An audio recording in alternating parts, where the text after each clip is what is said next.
মৰমৰ ছাত্ৰ ছাত্ৰীহঁত আজি আমি দশম শ্ৰেণীৰ অনুশীলনী 4.1 কোশ্চেন নম্বৰ 2 ৰ 4টা প্ৰশ্ন আছে। এইখন ভিডিঅ'ত আমি সমাধান আগবঢ়াম। এতিয়া আমি স্টাৰ্ট কৰোঁ। কি আছে 2 ৰ 2 নম্বৰ কোশ্চেন বিলাকত যে তলৰ পৰিস্থিতি কেইটাৰ দ্বিঘাত সমীকৰণ আৰ্হিত প্ৰকাশ কৰে। এইটো দ্বিঘাত সমীকৰণৰ আৰ্হিত আমাক প্ৰকাশ কৰিব দিছে। দ্বিঘাত সমীকৰণৰ আৰ্হিত আমাৰ কি ax² + bx + c = 0 আৰু a ≠ 0 হ'ব। এৰ মান কেতিয়াও 0 হ'ব নোৱাৰে আৰু a বেছি বাস্তৱ সংখ্যা হ'ব লাগিব। এনেকুৱা আকাৰত আমাৰ স্কয়াৰ থাকিলে আমাৰ কি হ'ব দ্বিঘাত সমীকৰণ আৰ্হিত হ'ব। এইটো আৰ্হিত আমাক প্ৰদৰ্শন কৰিবলৈ কৈছে, মানে লিখিবলৈ কৈছে। ইয়াত 1 নম্বৰ কোশ্চেন হচ্ছে কি আয়তাকার মাটির টুকরার কালি 528 বর্গ মিটার, মাটির টুকরার দিক ইয়ার পথালির দুগুণতকৈ 1 মিটার বেশি। আমি মাটির টুকরার দিক আৰু প্ৰস্থ উলিয়াব লাগে। ইয়াতে মাটিৰ টুকৰাৰ কি কৈছে তোমাৰ পথালিৰ দুগুণতকৈ 1 মিটাৰ বেশি, দিকটোই বেশি। সেই কাৰণে এটা আমি প্ৰস্থটো ধৰি লম। 4.1 ৰ 2 ৰ 1 যে ধৰা হল মাটি টুকুৰা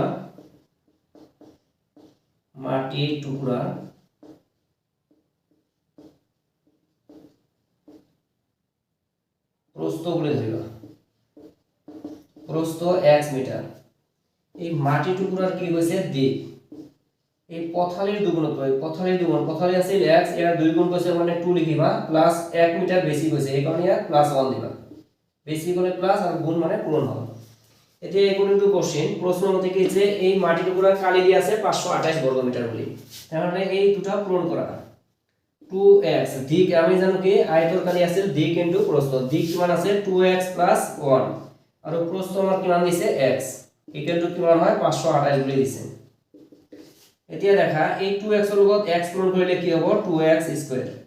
এই 1 এৰ লগত x পূৰণ কৰিলে x এর 1 গুণ x, এটা প্লাস আছে ইপিনে আইলে -528 হ'ব ইকুয়াল টু 0।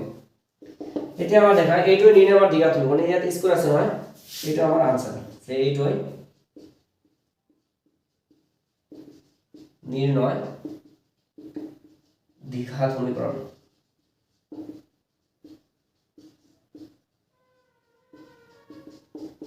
এটা আমাৰ আনসাৰ। এতিয়া আমি 2 নম্বৰ প্ৰশ্ন সমাধান কৰিম। 2 নম্বৰটোত কি দিয়া আছে দেখা যে দুটা কৰ্মিক যোগাত্মক অখণ্ড সংখ্যাৰ পূৰণফল কিমান দিয়া আছে 306। আমি সংখ্যা দুটা উলিয়াব লাগে। ইয়াত কেইটা কৰ্মিক সংখ্যা আছে দুটা, এই দুটা আমি ধৰি লওঁ দেখা।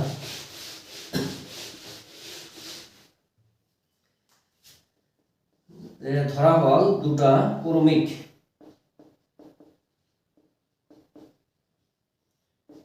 যোগাত্মক, যেটা দিছে এখানে আমি সাই লিখিম যে দুটা ক্রমিক যোগাত্মক অখণ্ড সংখ্যা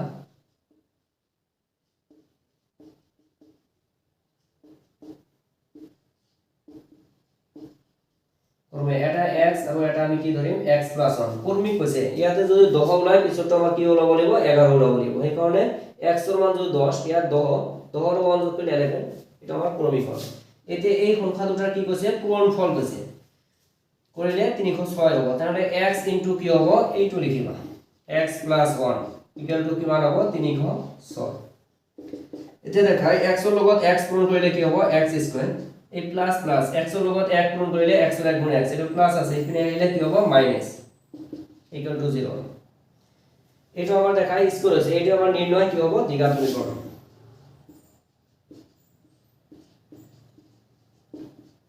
এইটাই নির্ণয় দ্বিঘাত সমীকরণ।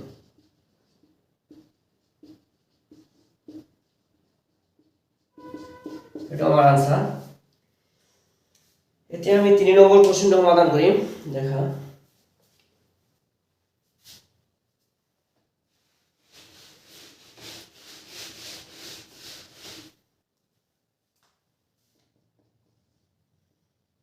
তিনি নম্বৰ প্ৰশ্নটোত কৈছে কি যে ৰামৰ মাক তেওঁতকৈ 26 বছৰ ডাঙৰ। ৰামতকৈ কিমান বছৰ ডাঙৰ? মাক 26 বছৰ ডাঙৰ। তেওঁলোকৰ বয়সৰ গুণফল আজিৰ পৰা কিমান 3 বছৰ পিছত হ'বগৈ 360। তার মানে 3 বছর পিছত যদি ইহঁতক পূরণ করা যায় বয়সটো তেতিয়া কি হয় 360 হয়। ৰামৰ বৰ্তমান বয়স উলিয়াব লাগে। তেনে এটা ধৰি লবা যে ধৰা হল ৰামৰ বৰ্তমান বয়স, এটা বৰ্তমান বয়স বুলি ধৰিবা ইকুয়াল টু x বছৰ।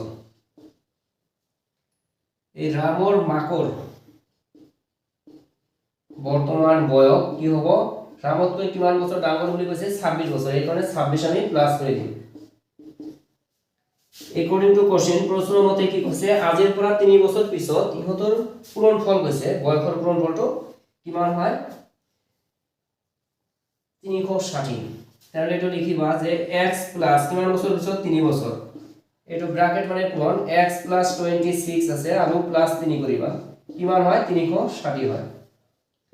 এতিয়া দেখা এই x প্লাস 3 ইয়াতে x প্লাস 26 আৰু 3 যোগ কৰিলে কিমান হ'ব 29 ইকুৱেল টু কি হ'ব 360 এতিয়া দেখা x ৰ লগত এটো পূৰণ কৰা x ৰ লগত x পূৰণ কৰিলে x স্কয়াৰ প্লাস x ৰ লগত 29 পূৰণ কৰিলে 29x প্লাস 3 ৰ লগত x পূৰণ কৰিলে কি হ'ব 3x প্লাস 3 ৰ লগত এটো পূৰণ কৰিলে কি হ'ব 87 29 এটো প্লাস আছে ইপিনে আহিলে মাইনাস 360 ইকুৱেল টু কি হ'ব 0 x স্কয়াৰ প্লাস এই 29 আৰু 3 যোগ কৰিলে কিমান হ'ব 32x এটোৰ পৰা এটো মাইনাস কৰি দিবা তেতিয়া কি হ'ব 273 হয় ইকুৱেল টু 0 এটো মাইনাস কৰি চাবা ইয়াতে স্কয়াৰ হৈছে এটো আমাৰ নিৰ্ণয় দ্বিঘাত সমীকৰণ আনসাৰ এইখিনি এইটোই নিৰ্ণয় দ্বিঘাত সমীকৰণ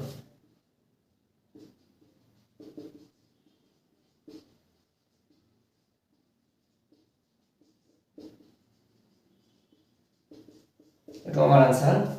এতিয়া আমি 4 নম্বৰ কোশ্চেনটো সমাধান কৰিম 4 নম্বৰটো দেখা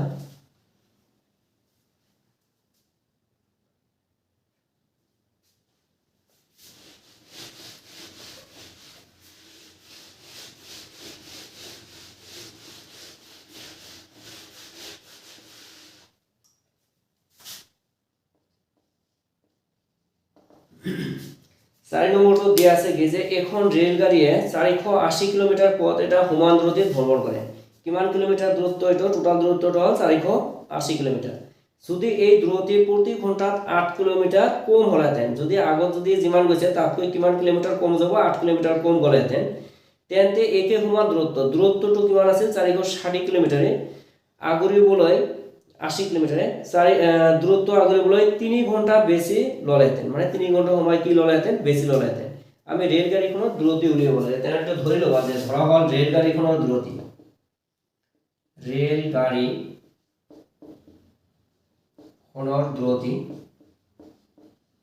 কি ধৰিবা x কিলোমিটাৰ পাৰ আৱাৰ 1 ঘন্টাত কিমান কিলোমিটাৰ যাব x কিলোমিটাৰ পাৰ আৱাৰ বুলি ধৰা আছে এতিয়া দূৰত্ব টোটাল দূৰত্বটো আমাৰ কিমান দিয়া আছে 480 এটো লিখিবা দূৰত্ব ইকুয়াল টু 480 কিলোমিটাৰ এতিয়া দেখা এই সময় এটা ফৰ্মুলা আছে ফৰ্মুলাটা কি হ'ব সময় এটো t1 বুলি ধৰা সময়টো আমাৰ কি দূৰত্ব বাই কি হ'ব দূৰত্ব এটো আমাৰ ফৰ্মুলা এই দূৰত্বটো কিমান দিয়া আছে 480 কিলোমিটাৰ দিয়া আছে আৰু আমাৰ দূৰত্বটো কিমান দিয়া আছে x ইমান ঘন্টা হল সময়টো আমি বাইৰ কৰিম এতিয়া নতুন দূৰত্বটো লিখিবা মানে এই 8 ঘন্টা এতিয়া যদি আমাৰ দূৰত্ব x কিলোমিটাৰ গৈছে তাৰ পিছত কৈছে যে ঘন্টা যদি 8 কিলোমিটাৰ কম গ'ল হয় এটা আমি নতুন বুলি ধৰি লৈছো যে নতুন দূৰত্ব কি হ'ব তোমাৰ x তো আছিল ইয়াতকৈ কি কিলোমিটাৰ কম যায় 8 কিলোমিটাৰ এই কাৰণে x - 8 এটো কিলোমিটাৰ পাৰ আৱাৰ বুলি ধৰিবা তাহলে আমাৰ সময়টো আহিব কি এটো t2 টাইম 2 হা দ্বিতীয় সময়ত আমাৰ কি আহিছে এটো আমাৰ দূৰত্ব বাই কি আছে দূৰত্বটো আমাৰ কিমান আছে 480 থাকিব আৰু সময়টো আমাৰ কিমান লাগিছে x - 8 ইমান আৱাৰ এতিয়া একৰ্ডিং টু কোশ্চেন প্ৰশ্ন মতে কি দিয়া আছে দেখা প্ৰশ্নত কৈছে কি যে যদি এইখিনি দূৰত্ব মানে আগৰিবলৈ 3 ঘন্টা বেশি ললেতে 3 ঘন্টা বেশি তাহলে এই t2 ৰ পৰা আমি t1 টো মাইনাস কৰি দিম দিলে কিমান ঘন্টা বেশি লয় 3 ঘন্টা বেশি এই কাৰণে এটো 3 লিখিব এতিয়া দেখা t2 টো আমাৰ কিমান আছে তো ওপৰত লিখি দিম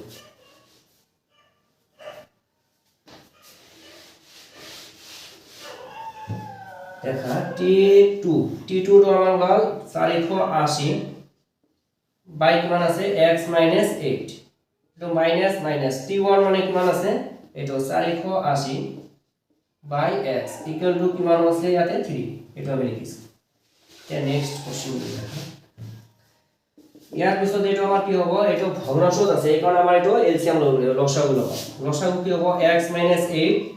* x x - 8 আৰু x - 8 কেনসেল গল ইয়াত থাকিল কিমান x x ৰ লগত 480 গুণ কৰিলে 480x হ'ব এটো মাইনাস এই মাইনাস এই x আৰু x কেনসেল তেনে 480 লগত এটা পূৰণ কৰি দিবা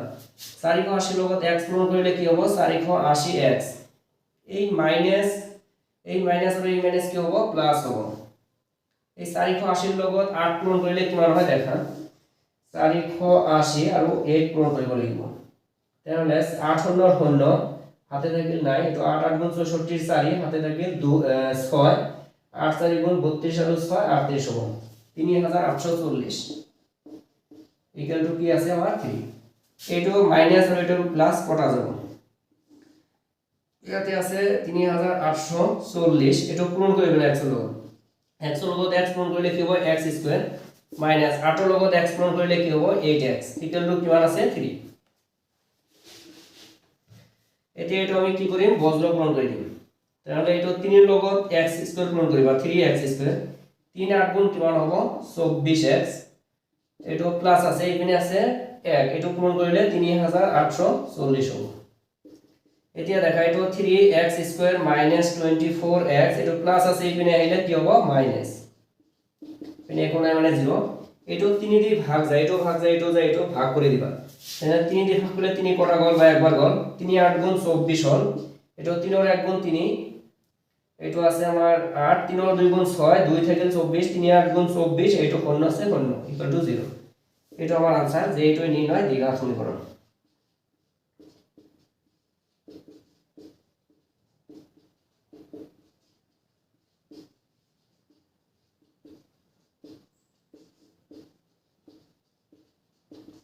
এটা আমার आंसर মৰমৰ ছাত্ৰ ছাত্ৰীহঁত আজি ভিডিওটো এইখিনিয়ে যেহেতু মোৰ চেনেলত নতুন আহিছা মোৰ চেনেলটো সাবস্ক্ৰাইব কৰি লবা আৰু ভিডিওটো স্কিপ নকৰাকৈ সম্পূৰ্ণ চাবা লগতে এটা লাইক এটা কমেন্ট এটা শেয়াৰ কৰিবলৈ নাপাহৰিবা থ্যাংক ইউ সো মাচ